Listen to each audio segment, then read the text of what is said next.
Hello and welcome to the Body Mind Biohacker Podcast, the podcast for busy individuals who want to improve their life and the lives of people around them. This show is designed to empower you with actionable, proven biohacks and life hacks to improve your health, optimize your body, and achieve happiness and success.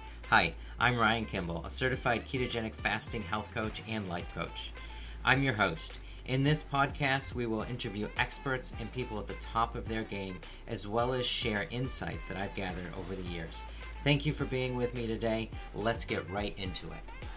Okay, today I want to talk to you about the ultimate weight loss plateau hack. And this means teaching you why the body goes into a weight loss plateau, what is actually occurring and what's behind it. And with that knowledge, you'll then be able to figure out what is going on with your own body and how you would hack your weight loss plateau. So there are some really interesting articles and books on weight loss out there, and a lot of them have amazing information. But I've noticed that most of them are missing or only mention in passing the real underlying reason for a weight loss plateau or being stuck at a certain weight. And this is your body's preset weight phenomena. It's called a body weight preset point in some cases. And it's a little bit of an under-researched area and not really known enough about, but I've noticed it in working with practically everyone I've helped as a client, that people have these preset points of body weight, how much body fat their body seems to want to retain. And it's only when you reset your body weight set point that you'll really be able to control exactly how much you weigh and how much body fat you have, how much muscle mass you have. So we're kind of re-engineering the body's preset program, you could say, when we reset your weight loss plateau. So I wanted to go into what causes your body to be at this plateau and what are the presets that we need to work on. And once you know about them, you can then go, okay, well, this one applies to me, or you can just go through each one until you hit the one that works. Or more ideally, work with somebody, a coach or a healthcare practitioner who can help you narrow it down and find the real underlying cause for weight loss plateau. So I want to really bring this home, though. It is a body weight preset point that we're working on. And the main things, this isn't to say this is a complete list, but this is a workable list. This list has been found to be true for everyone that I've ever worked with, and for associates that I've had the pleasure of learning from, true for them as well. So here are some of the things that preset where a person's body weight, body fat will be at. It could be a hormone preset, a metabolism preset, a level of toxicity in the person's body, stress, a level of stress that the body has come to have to accommodate because of the person's lifestyle. It could be an organ dysfunction, a weakness in the system of organs, or one organ in our body that is causing us to retain or maintain a certain weight, body fat on the body. It could be a social factor, how the person's been socially conditioned, so to speak, to eat or live. And it could be from misinformation about how to handle any one of these preset points. So by preset, I mean that the body is set up to have a certain, let's take metabolism, for example. We'll go through each of these, but let's start with metabolism. So your body could be set to be running at a certain amount of metabolic rate each day, meaning that you burn X amount of calories, or you utilize your nutrients and your macronutrients in a certain level, certain manner of efficiency, which leads to you having a certain amount of body fat. We've all heard about people who have a fast metabolism, losing weight fast or not putting it on. Well, that is a preset situation for that person's body, but anybody can reset and preset their own metabolic rate to a certain degree. Obviously, there are different body types, but this is a grossly over-exaggerated statement when people say, well, it's just the type of body I have, or it's my genes, or whatever. It's more likely it's a set type of lifestyle that your family has retained generation to generation, or at least over the past couple, that has led to a certain body type. And if you went back 4 or 5 generations, you might find an entirely different body type, so to speak. So that could be a set metabolic rate that is causing you to be at a certain way. And this was one we're all pretty familiar with, right? But these others are a little less familiar. So I'm going to run through them. So toxicities. As you may know, your body holds on to toxicities in its fat cells. This is where it stores toxic substances that come into your body. So they're kind of out of sight, out of mind. They're just in your fat. Your fat's not being used for, moving your body around like your muscles would be, or it's not in your organs where it'd be affecting the function of everything you do internally. It's stored in your fat cells. So when you're trying to adjust the amount of body fat on your body, there is a resistance to getting rid of fat beyond a certain point, because you've basically run out of room to store your toxicities.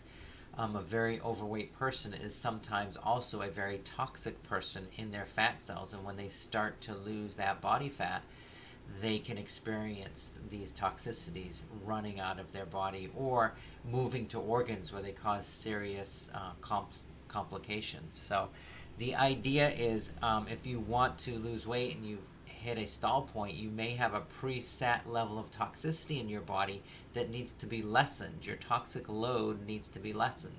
From cars that we drive, or they're in foods that we eat, the use of pesticides, herbicides, glyphosate you may have heard of, extremely toxic to the body. It's stored in our fat cells, and if you want to lose body fat, sometimes your body will resist it. It will find ways to keep that body fat on your body despite your best efforts, because it's toxic. The other thing is organ dysfunction.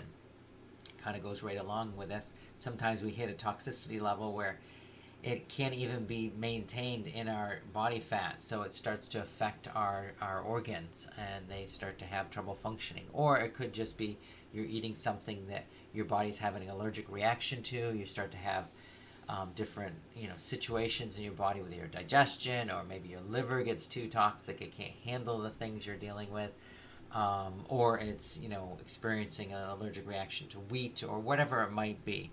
So this is another thing that is very common. I would say metabolism, toxicities, organ dysfunction. We all have, in most cases, some level of dysfunction in all of these areas.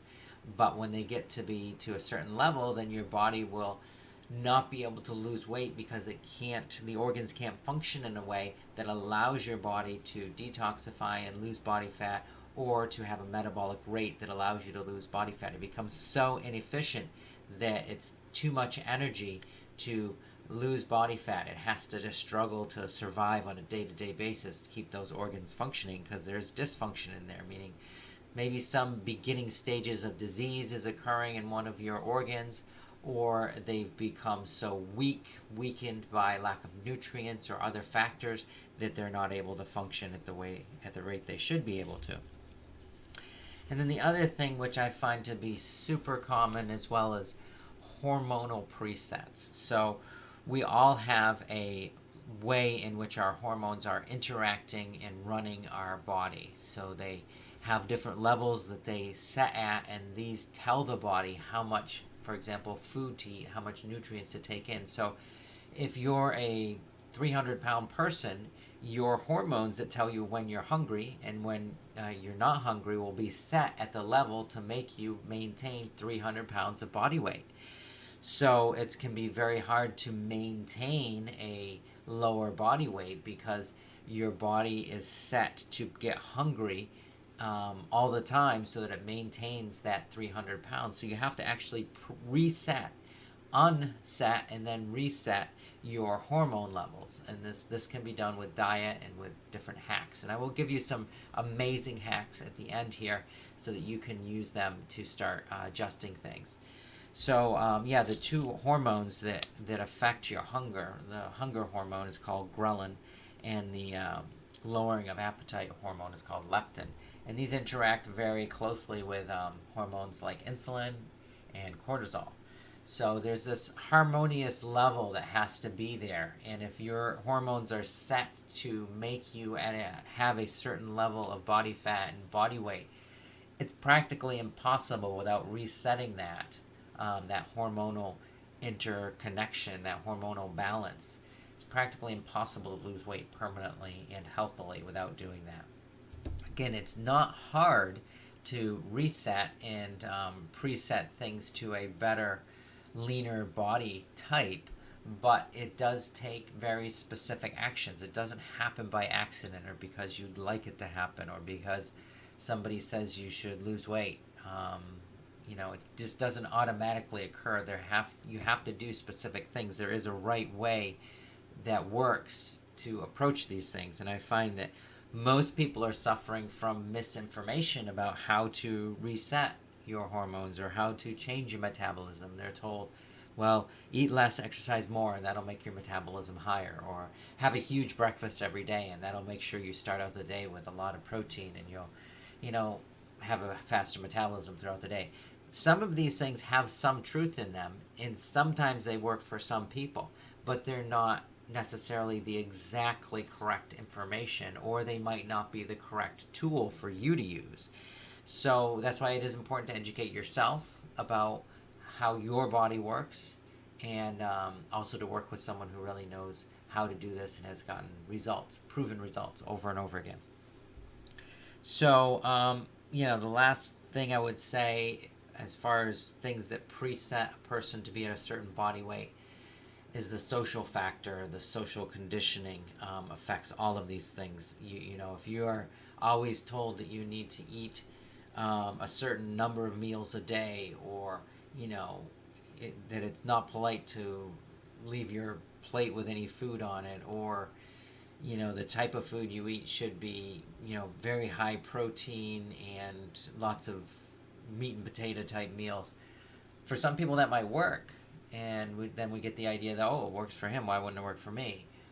Obviously everybody's so different, body types are so different, and even if you have the same body type as somebody else, you have different circumstances, you have a different health history, you've been exposed to different things throughout your life, you have different stress levels, etc., etc. So no one diet or style of eating will work for everyone to attain their ideal body weight. So it is very important that you understand this body weight preset point. This body weight set point is a real thing, and there are ways to hack through this, and I'm going to give you some of those today, but I just want to make sure you understand that what I'm giving you here is been very effective for many people, but it may not be the exact thing you need, or maybe it's not in the right sequence. So it does take some listening to your body and or working with someone who can help you interpret what your body's telling you. And this means listening to your own biofeedback. And I always like to stress this in almost everything I go over. You have to learn to pay attention to what's going on and be aware of what your body is telling you. What is the information it's giving back? There are literally trillions of data points in your body in the form of cells, in your microbiome, and in every little chemical reaction that occurs that give you feedback in the form of, this makes me feel good, this makes me feel energetic, or it makes me feel tired, this makes me feel bloated, or it makes me feel digestively healthy, this causes me to have cramping, this doesn't. All these different things that happen have a cause behind them, and that's the biofeedback system I'm talking about. It's really important to learn to listen to that, and also pay attention to how your body shape changes. That's obviously not as quick, but it is something you can use. It's very simple to do this, but it does require that you actually do it. So I wanted to run through some information here that will help you, learn how to biohack your own body weight preset point. And the first thing is, and probably most effective thing, is controlling your insulin levels. So insulin is a hormone. It's made by specific cells in the pancreas, and it actually controls the amount of sugar in your blood. It tells your body when to move that sugar into cells. However, it's very easy for your body to become insulin resistant and have this resistance to insulin because you're eating so many carbs all the time that it's constantly making your pancreas produce insulin.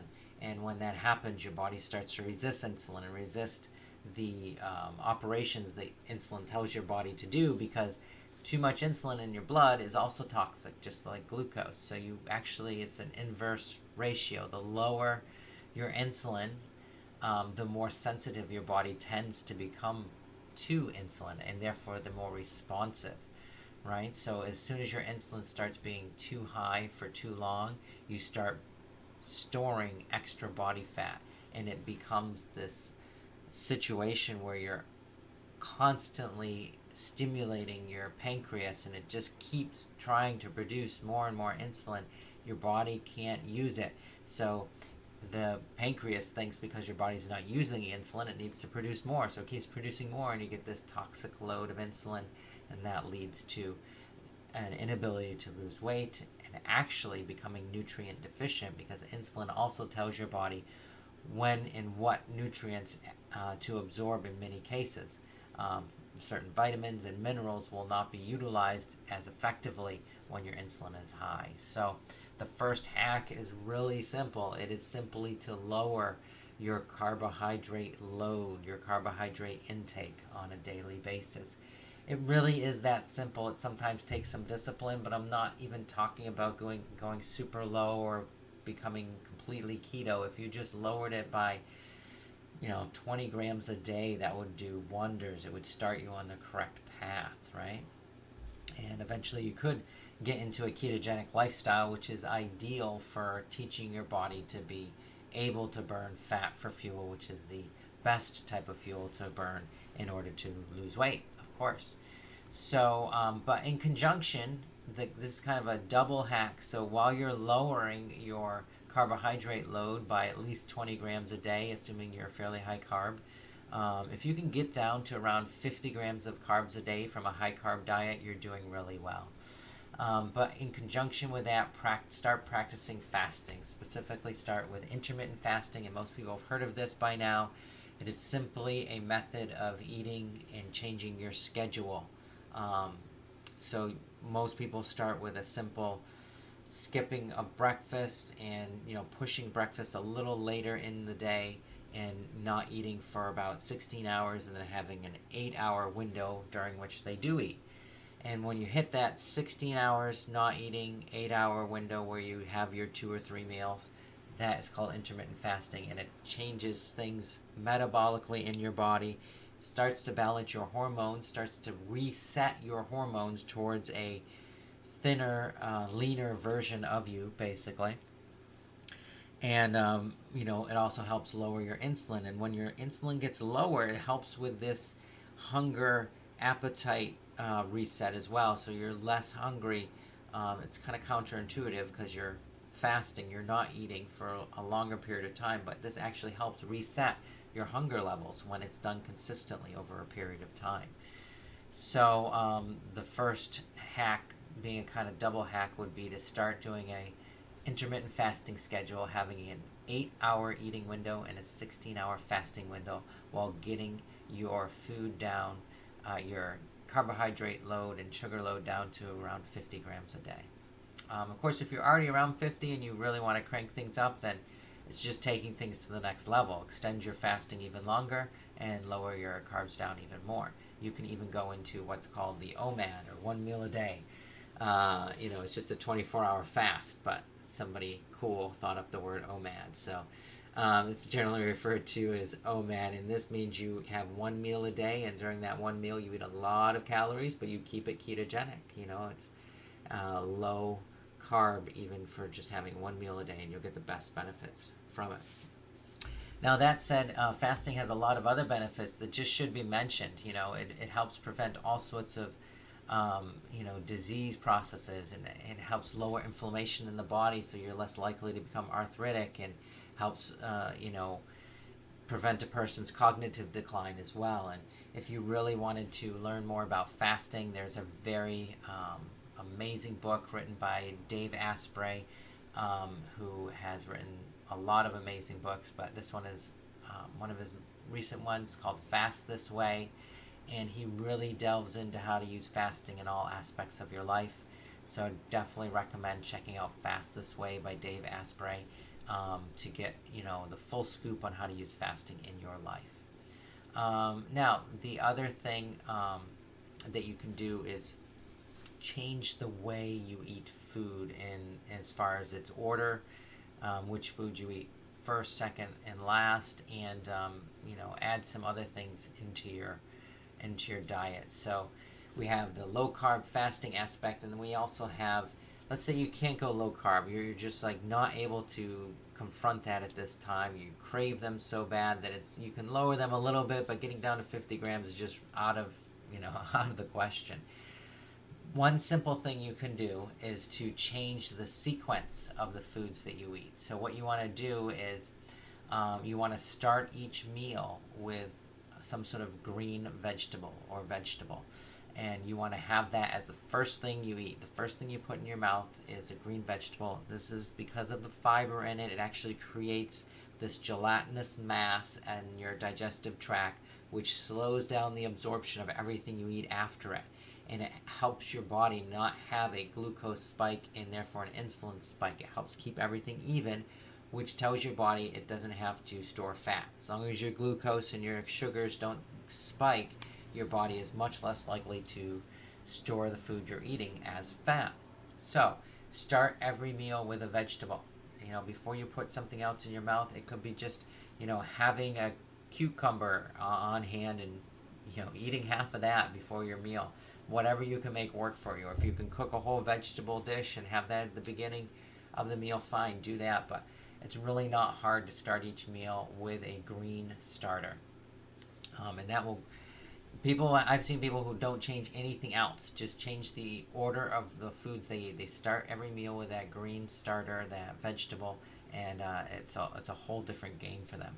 And then after you have that, then have the rest of your meal, and try to have it in the order of your fats and proteins next, and then any carbs you have in the meal, to have that at the end, and having a dessert as the very last thing that you eat.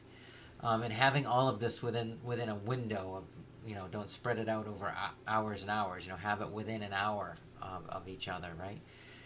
This will greatly reduce the spikes even from the sugary foods that you're eating in that meal. Of course, if you can lower the sugars or eliminate them completely, that is ideal.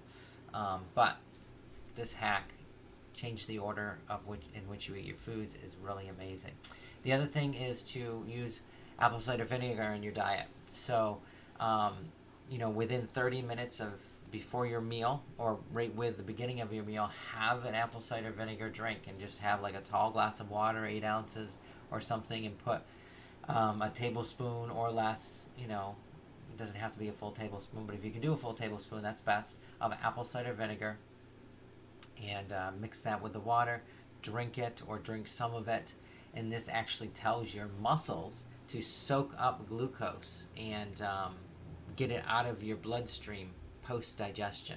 So as you're digesting that food, this vinegar being present there helps tell your body to absorb all these sugar, glucose specifically, that is now in your bloodstream, and get it out of there so it doesn't get turned into fat. So this is another great hack. It has all sorts of other benefits.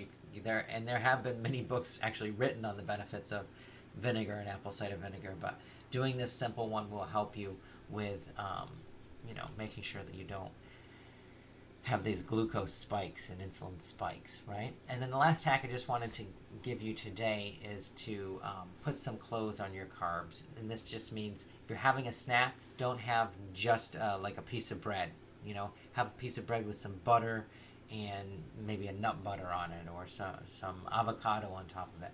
And this will slow down again the spike of your glucose. Or if you're having a pasta meal, don't just have your green starter and pasta. Have some meatballs and some cheese on it, some fat and protein mixed in there too. Always put as much with the carbohydrates, even if it's raising your calories, it will help you. If you're having a bagel, put cream cheese on it. All these different types of things. Have some sort of protein and fat with whatever carbs you're having, and that will also greatly flatten your glucose curve from the food you're eating. Now, That said, I just want to give some credit here.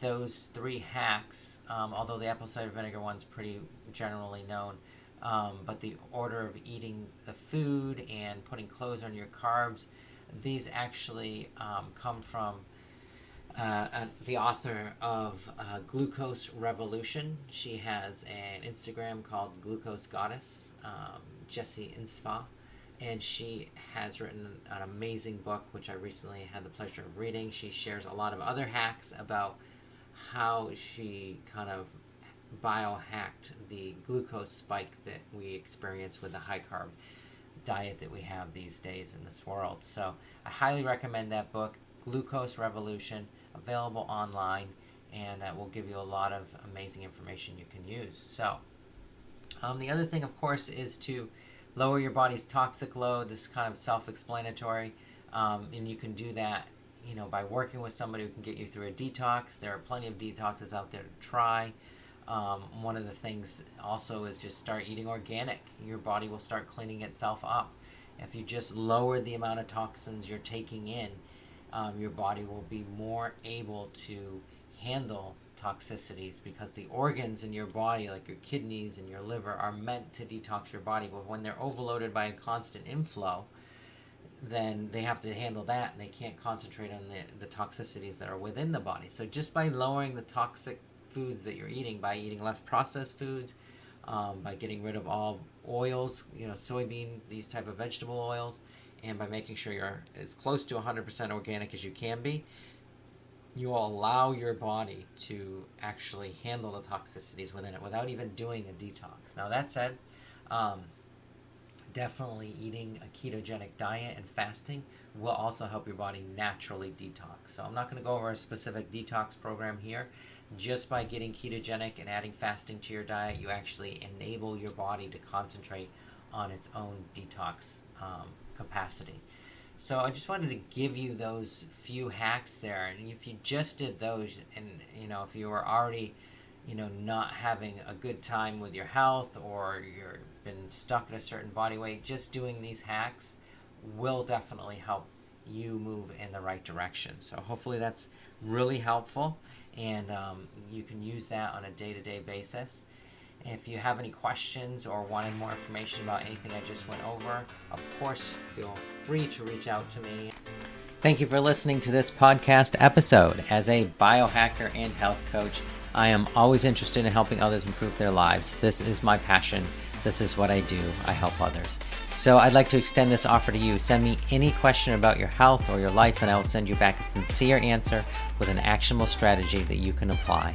No obligation. Just go to longevityfitnessandhealth.com and enter your question on the contact page, or check me out on Instagram at longevityfitnessandhealth and DM me.